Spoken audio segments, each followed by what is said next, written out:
The forgotten room. What lurks in the abandoned house?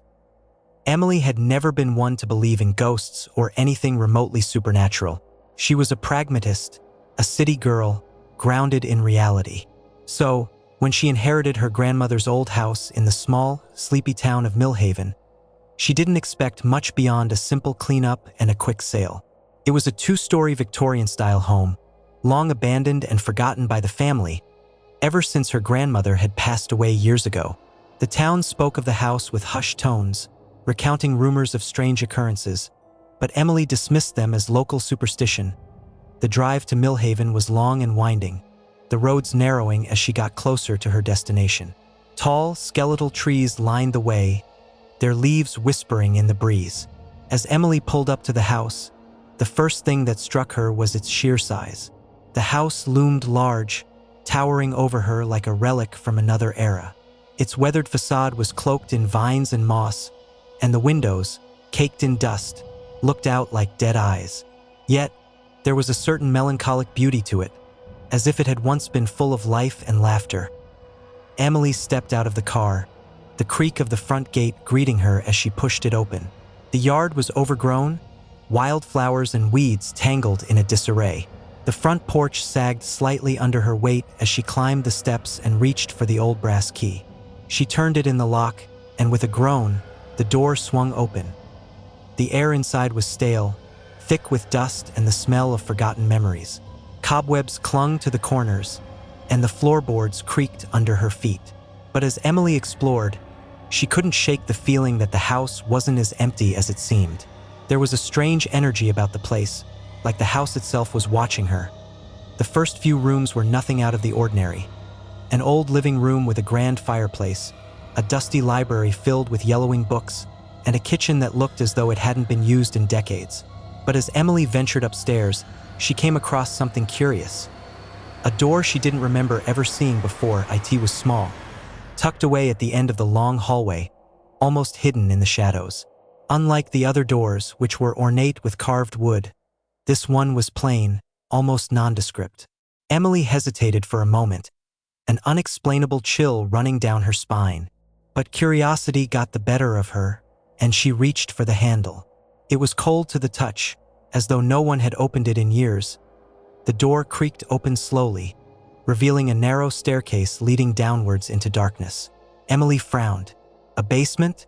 She hadn't noticed any sign of one on the house's blueprints, and there had been no mention of it in the family's stories. Grabbing her flashlight, she descended the stairs cautiously. The air grew colder the further she went, and the light from the flashlight struggled to penetrate the thick darkness below. At the bottom of the stairs, Emily found herself in a small, cramped room. The walls were made of old stone, damp and crumbling in places. The room was eerily silent, save for the faint sound of dripping water. But then she saw it. A single, old-fashioned wooden chest, sitting in the center of the room. It looked out of place, almost too new compared to the decaying surroundings. Emily's heart pounded in her chest as she approached it. Her hand hovered over the latch, a voice in the back of her mind screaming for her to turn back, to leave. But she couldn't. Something compelled her to open it. With a deep breath, she lifted the lid. Inside was an assortment of old photographs, brittle with age.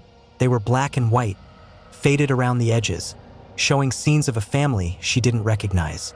At first, it seemed like nothing more than a family album.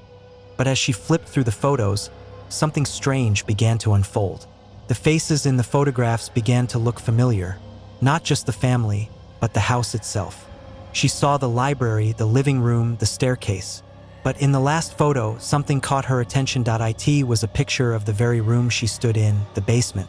But in the background, standing just beyond the chest, was a figure. It was blurry, indistinct, but clearly there. A shadowy form watching. Suddenly, the room seemed to grow colder, the hairs on the back of Emily's neck standing on end. She spun around, her flashlight flickering. The basement was empty, but the feeling of being watched intensified. Her heart raced, panic rising in her chest. Without warning, the door at the top of the stairs slammed shut, plunging the room into darkness. Emily gasped, her breath coming in ragged bursts as she fumbled with the flashlight. The air felt thick, suffocating, and for the first time, Emily felt truly afraid. She scrambled up the stairs, her heart pounding in her ears. The door wouldn't budge, as if something on the other side was holding it shut. She banged on it, shouting, but there was no answer. The house was silent. Desperation clawed at her as she tried to force the door open. And then, from behind her, came a sound that froze her in place. A soft, almost inaudible whisper. "Emily." The voice was low, raspy, and it echoed in the small space, as though it came from the very walls themselves. Emily's blood ran cold. She didn't dare turn around. The whisper came again, closer this time. "Emily?" Tears stung her eyes as she pounded on the door harder, her voice breaking as she screamed for help. And then, just as suddenly as it had shut, the door flew open, spilling light into the basement. Emily stumbled out, gasping for breath, her heart racing.